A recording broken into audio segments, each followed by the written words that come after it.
Capítulo 2. Retrato robot.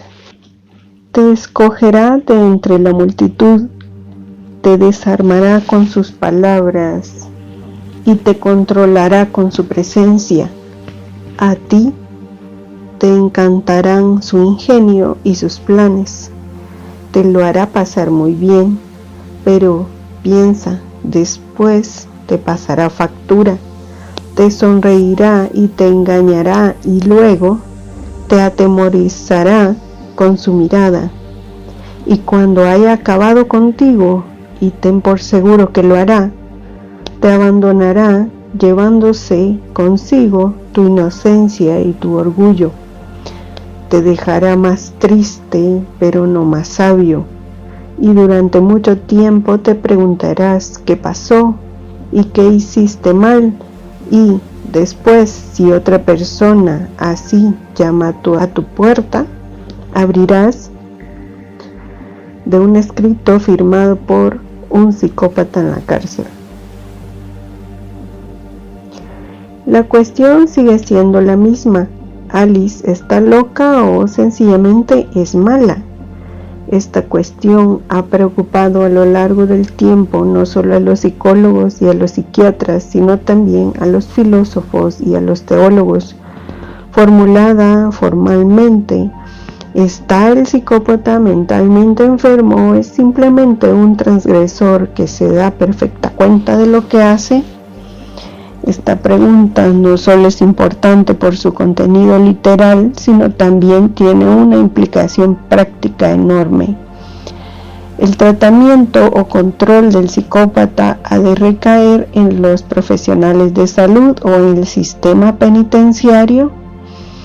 En todo el mundo, jueces, trabajadores sociales, abogados, profesionales de escuela, profesionales de salud mental, médicos, educadores y público en general, lo sepan o no, necesitan una respuesta. La ramificación de la cuestión. Para la mayoría de la gente, la confusión y la incertidumbre que rodean el tema que nos ocupa empiezan con el propio término psicopatía. Esta palabra significa literalmente enfermedad mental, de psique, mente, y patos, enfermedad. Y este es el significado que encontramos en los diccionarios. La confusión aumenta por el uso indebido del término que hacen los medios de comunicación, ya que lo equiparan a loco. La policía advierte que un psicópata anda suelto o el tipo que la mató debe ser un psicópata.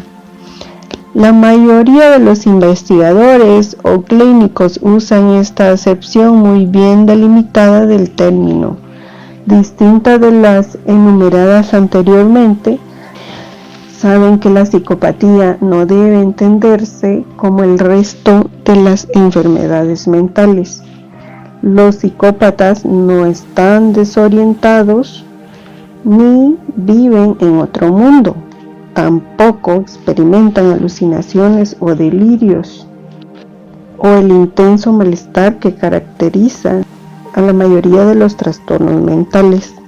A diferencia de los sujetos psicóticos, los psicópatas son racionales y se dan cuenta de lo que hacen y por qué. Su conducta es el resultado de una elección libremente ejercida. Por eso, si una persona con un diagnóstico de esquizofrenia rompe determinadas normas sociales, por ejemplo, mata a la primera persona que ve en respuesta a órdenes recibidas de Marte o de una nave espacial, decimos que no es responsable de sus actos porque no está en sus cabales. Cuando a una persona se le diagnostica una psicopatía y rompe esas mismas normas, se le considera mentalmente sana y va a la cárcel.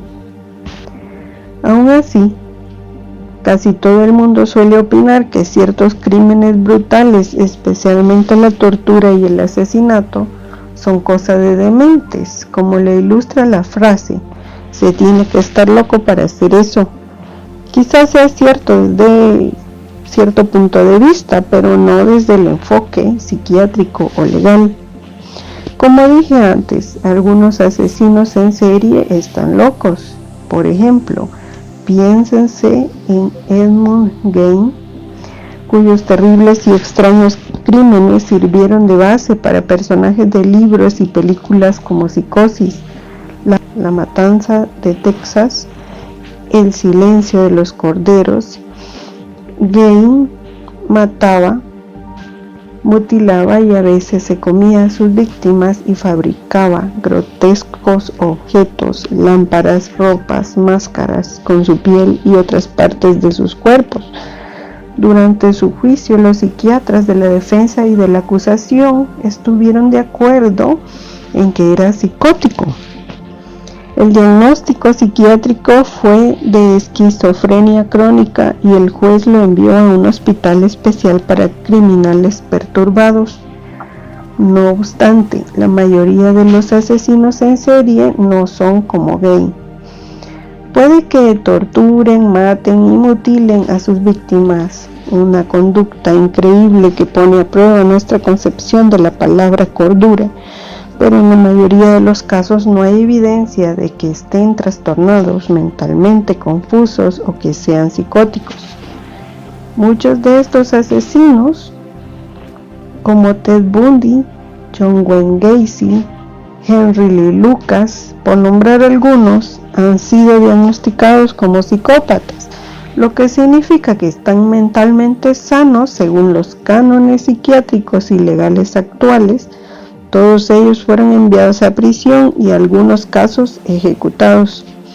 Pero la discusión entre asesinos trastornados y asesinos cuerdos, pero psicópatas, no es tan clara.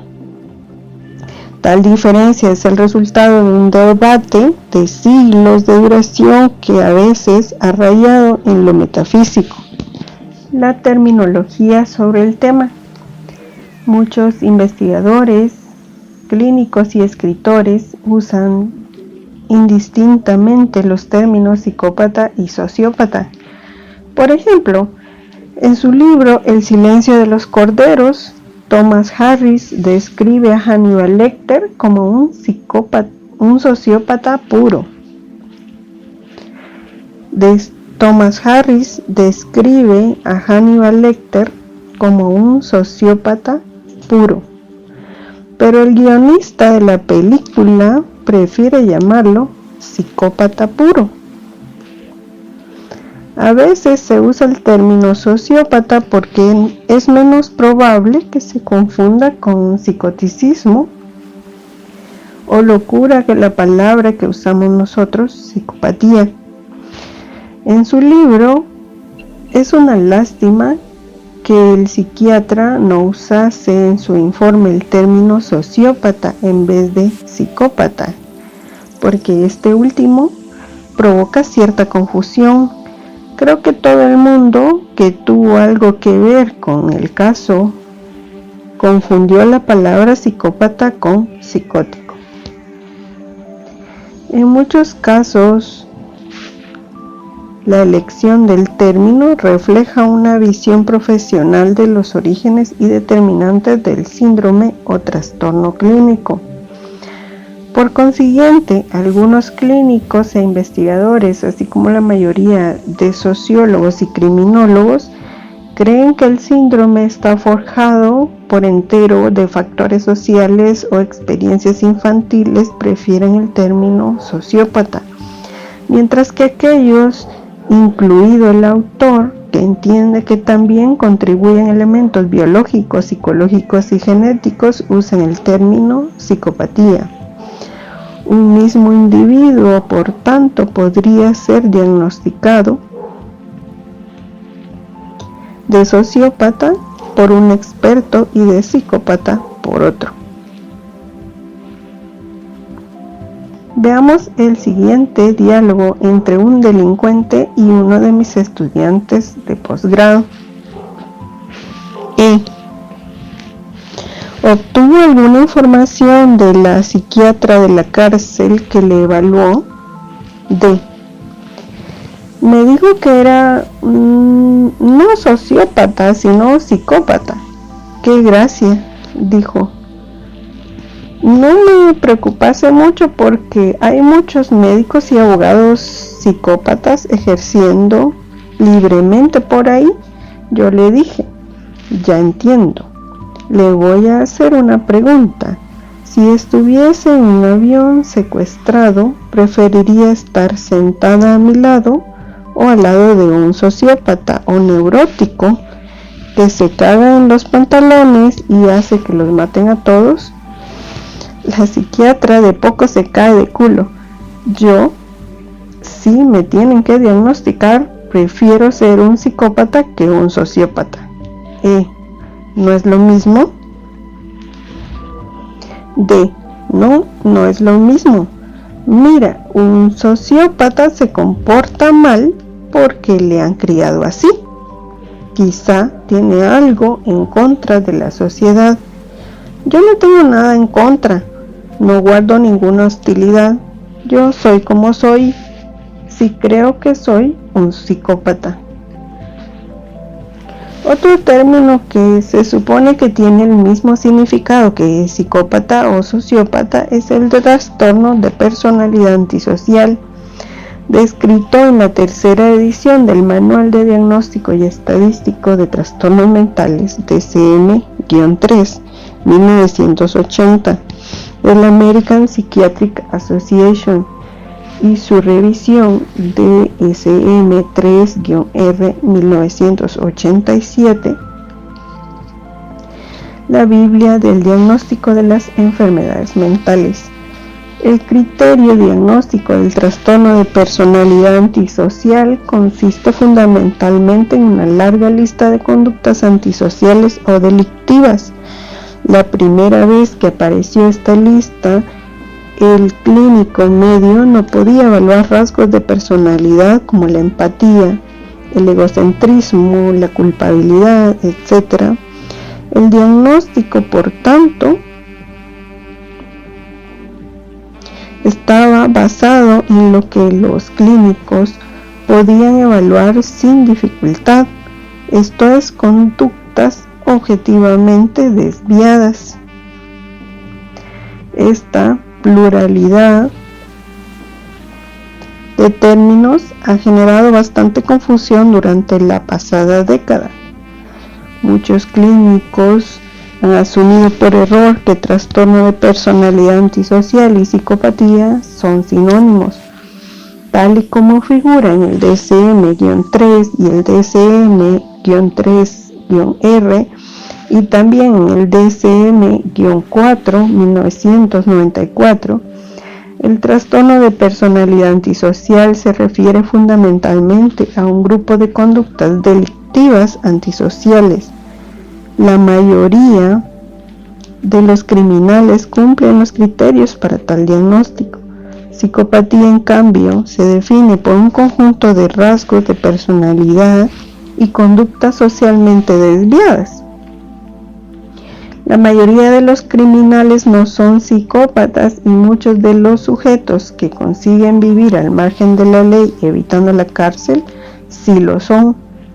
Recuerde esto si alguna vez tiene que consultar a un psicólogo o un orientador sobre un psicópata en su entorno. Asegúrese de que el profesional al que acude conoce la diferencia entre trastorno de personalidad antisocial y psicopatía. Una visión histórica. Uno de los primeros clínicos en escribir sobre psicópatas fue Philippe Pinel, un psiquiatra francés a principios del siglo XIX. Este solía usar el término enfermedad mental sin delirio para describir una pauta de conducta caracterizada por una marcada implacabilidad y una completa falta de restricciones, una pauta que él consideraba distinta del mal que los hombres hacen de forma ordinaria. Pinel calificaba esta condición de moralmente neutra, aunque otros autores consideraban a estos pacientes de moralmente enfermos, prácticamente auténticas personificaciones del diablo. Así empezó una discusión que duró muchas generaciones y que hasta hace poco ha enfrentado dos concepciones del fenómeno. ¿Los psicópatas están locos o son malos, incluso diabólicos? 12 del patíbulo es la película clásica que glorifica uno de los sempiternos mitos de Hollywood. Dale la vuelta a un psicópata y encontrarás a un héroe. El argumento de la película es el siguiente: a un grupo de convictos escogidos entre los más duros de pelear se le ofrecen dos opciones: acudir a una misión prácticamente suicida o pudrirse en la cárcel cumpliendo sus condenas. La tarea consiste en tomar un castillo en el que se haya instalado un comando de élite del ejército alemán. ¿Qué duda cabe que al final de la película los 12 toman el castillo y se les declara héroes, para el regocijo de múltiples generaciones de espectadores? El psiquiatra James Weiss, autor de All About Me and Tree, nos cuenta una historia muy diferente. Su libro trata de una investigación que llevan a cabo durante la Segunda Guerra Mundial el brigadier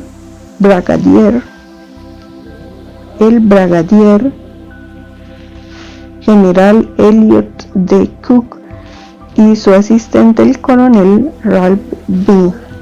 Su trabajo consistió en determinar qué delitos habían cometido los 2.000 presos militares de la prisión del Ejército del Este de Connecticut, Estados Unidos. Para ello investigaron los hechos que tuvieron lugar en sus respectivas compañías en un tiempo de guerra. Todas las historias, como cuenta Weiss, consistían en el mismo triste relato. Por ejemplo, un soldado, al saber que su compañía iba a entrar en combate, se presta voluntario para volver a por suministros y nunca más se les sabe de él. O un soldado que un día roba comida, al día siguiente un camión, al tercero se va a dar un paseo con él por el frente. Se trata de hombres completamente irresponsables con respecto a los intereses de sus compañeros y más proclives a buscar gratificación instantánea que a entender a las reglas fundamentales de la prudencia con el combate. Estos hombres tenían muchas más probabilidades de morir. Peterson sacaba la cabeza cuando todo el mundo la escondía hasta que un francotirador alemán le metió una bala en medio de ella. Que de llevar a cabo un acto de heroísmo que comprendiese planear y entender acciones tomadas conscientemente. Después de pasar por el tratamiento estético de Hollywood, los 12 del patíbulo pueden pasar de criminales a héroes, parecer hombres nuevos, pero en la vida real, como Weiss concluye, lo que se produce es una conversión por pura casualidad, si es que esta sucede alguna vez. La Segunda Guerra Mundial le dio al debate una nueva práctica y urgencia. Ahora se requería más de una sencilla especulación. Primero, con el reclutamiento militar se hizo necesario identificar y diagnosticar y tratar a individuos capaces de inferir o incluso destruir el estricto control militar. Y este tema despertó interés general, pero el tema alcanzó más relevancia, aunque ominiosa, ante la revelación de la maquinaria nazi de destrucción y exterminio a sangre fría. ¿Cuál era la dinámica de tal desarrollo? ¿Cómo y por qué tales individuos, incluso el que estaba a cargo de la nación, podría operar fuera de las reglas que la mayoría de gente aceptaba como restricción de sus impulsos y fantasías más básicas. Muchos escritores aceptaron el reto.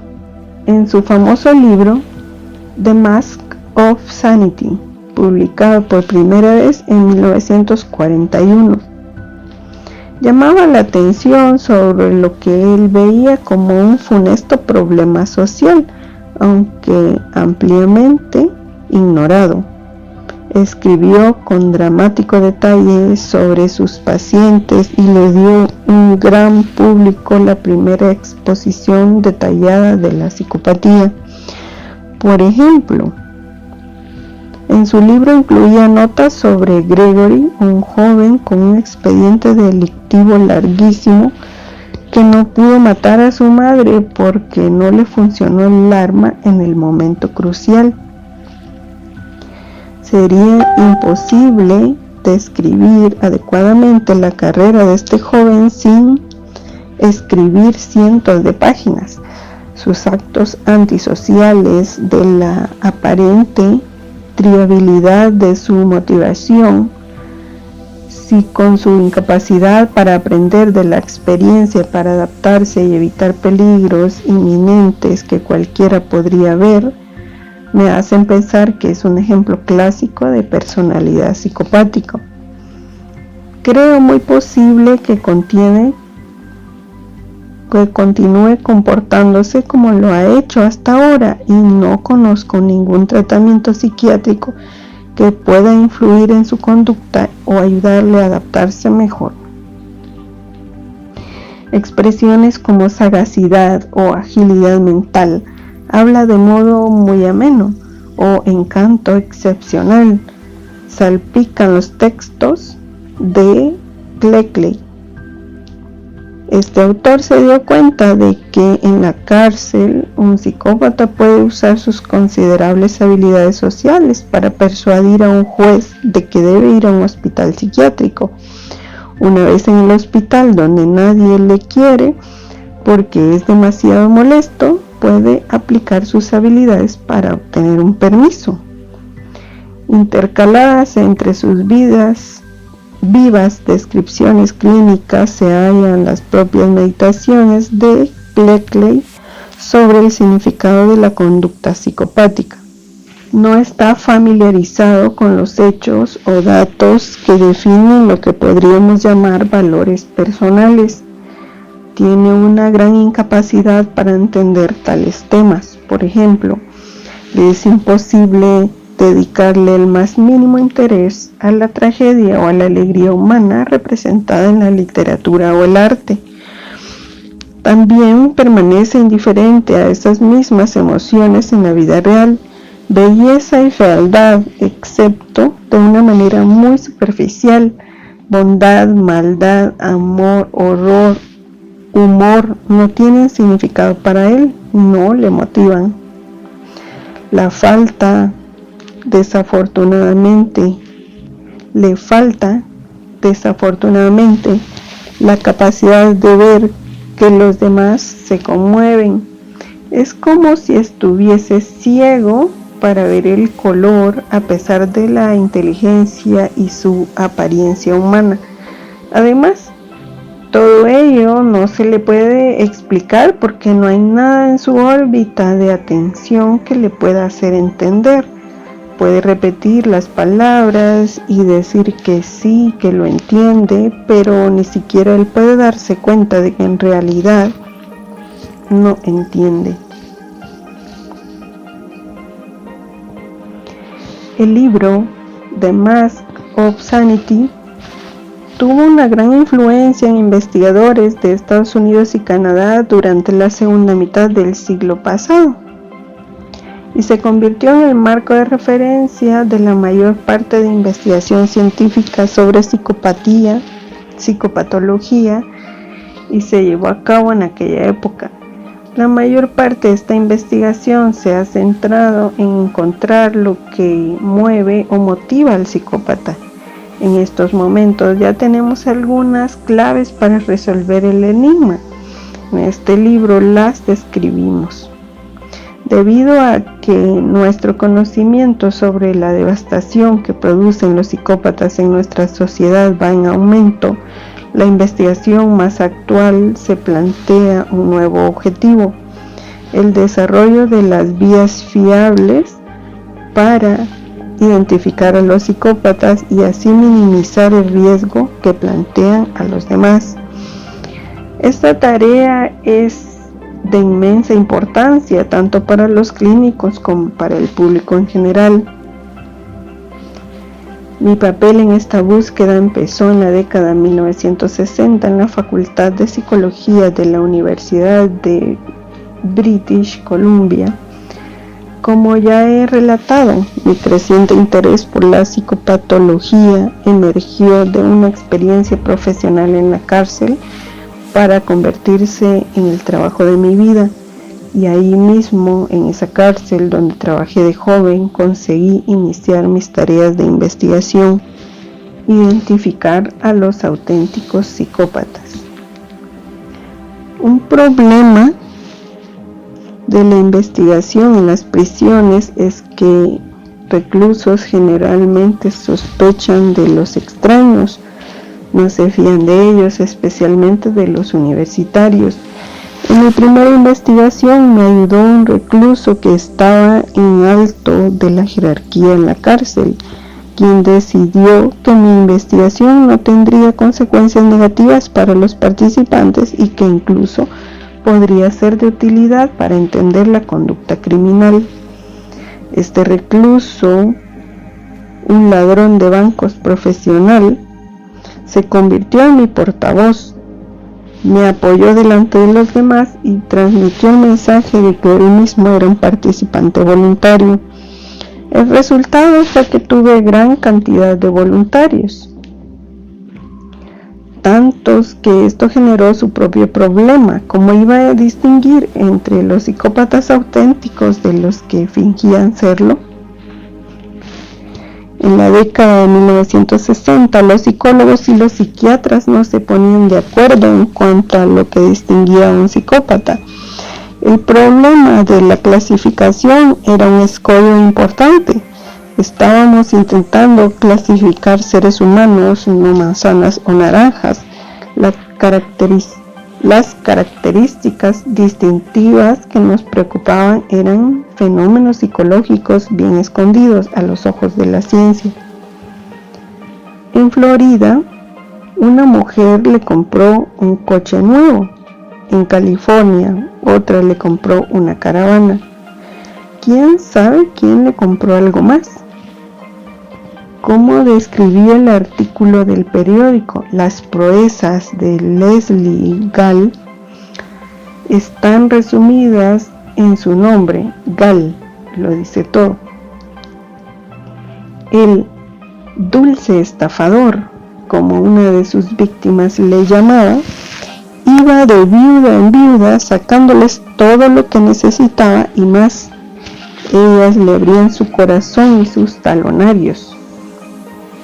Con nervios de acero, encanto y una maleta llena de carnets de identidad falsos, sustrajo con alevosía miles de dólares a mujeres mayores que conocía en bailes y clubes sociales. Al investigar su pasado, la policía californiana encontró una larguísima carrera delictiva que abarcaba el fraude, la falsificación y el robo. Cuando Gall advirtió que la policía le seguía los pasos, le dijo a su abogado que escribiese una carta a las autoridades de Florida diciendo que se entregaría si le garantizaban que sería puesto entre rejas en una cárcel canadiense. Cuando la historia se hizo pública, escribió el reportero Dale Brassau, los teléfonos de la policía de California no pararon de sonar, con constantes llamadas de gente que afirmaba que Gall había timado a su madre, a su tía, etc. Tiene este tipo de cara que nos suena a todos. ¿Quién sabe cuántas víctimas más saldrían a la luz? En estos momentos, Gal cumple una condena de 10 años en una cárcel de Florida y se las da de humanitario. Es verdad que les quité dinero, pero lo que yo les daba lo valía, decía. Satisfacía una necesidad. Les di afecto, atenciones, compañerismo y en algunos casos amor. Hubo ocasiones en las que ni siquiera salíamos de la cama. Basado en artículos de Dale Brassao, Toronto Star, 19 de mayo 1990 y 20 de abril 1992. En ocasiones se han usado pruebas psicológicas estándares para identificar a reclusos psicopáticos, pero la mayoría de estas dependen de lo que ellos mismos quieran confesar. Por ejemplo, miento fácilmente, con alguna dificultad, nunca. La población de reclusos con la que trabajaba estaba acostumbrada a tratar con psiquiatras y psicólogos y sabían lo que intentábamos obtener con las pruebas y las entrevistas. Generalmente no veían razón alguna para revelar nada al personal de la prisión, salvo que con ello pudieran obtener ventajas frente al Comité de la Concesión de Libertad Condicional, cambios en los trabajos carcelarios, una posible admisión en un programa de su interés, etc. Además, los psicópatas son auténticos expertos en distorsionar la verdad en su beneficio. Uno de sus fuertes es causar la impresión que desean. Como resultado de ello, los informes de la prisión solían reflejar unas personalidades que no recordaban para nada con lo que todo el mundo sabía allí. Recuerdo un informe en el que el psicólogo había utilizado una batería de pruebas para concluir que un asesino implacable era en realidad un sujeto amoroso y sensible que necesitaba el equivalente psicológico a un afectuoso abrazo.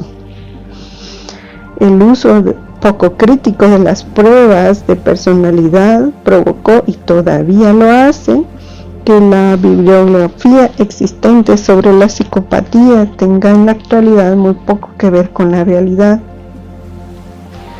Un recluso nos proporcionó una prueba de por qué no hay que fiarse nunca de las pruebas psicológicas. Durante el curso de una entrevista con él en uno de los proyectos de investigación salió este tema. Me contó que las conocía, especialmente el autoinventario más usado por los psicólogos de las prisiones, el Minnesota Multiphasic Personality Inventory, Inventario de Personalidad Multifásico de Minnesota, o MMPI. Resultó que el sujeto tenía en su celda un conjunto de libretos, hojas de respuesta, plantillas de corrección y manuales de entrevistas del MMPI. Con este material había establecido una especie de servicio de consultoría para otros reclusos, a cambio de una remuneración, por supuesto. Determinaba qué tipo de perfil necesitaba cada cliente dadas las circunstancias y objetivos, y después le entrenaba para que respondiese lo correcto. Recién llegado a la prisión, lo que necesitas es mostrar que estás un poco desequilibrado, quizá depresivo o ansioso, pero no tan desequilibrado que no pueda ser tratado. Cuando te quede poco para la fecha de libertad condicional, ven a verme de nuevo y lo arreglaremos para que muestres una mejora significativa. Incluso sin esa ayuda profesional, muchos criminales son capaces de falsificar los resultados de las pruebas psicológicas sin demasiada dificultad. Recientemente, un recluso de uno de mis proyectos de investigación tenía un expediente institucional con 3 perfiles de MMPI completamente diferentes. El primero, obtuvo hace un año, sugería que el hombre era psicótico, el segundo que era perfectamente normal y el tercero que estaba ligeramente desequilibrado.